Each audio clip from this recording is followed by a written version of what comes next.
Hey everyone! In this tutorial today I will show you how to run general ledger audit numbering sequences in NetSuite.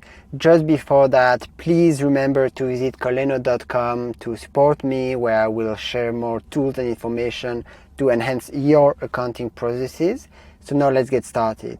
First, you need to access the GL audit numbering. So for that I will go to Transactions, Management, GL audit numbering sequences, Run.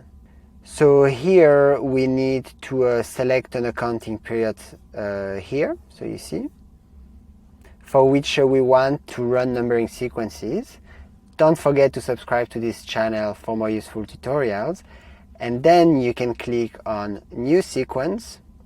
So now on this page you can enter a name. First sequence, you can fill in all the information that you wish on the page, then you click Save. So now you see I have a sequence, and next to the sequence you have a box. You can check it to choose which one you want to run. You can click Validate to verify the sequence is gapless, and then you click Run to execute the numbering sequence. If you find this video helpful, please like it. Thank you for watching.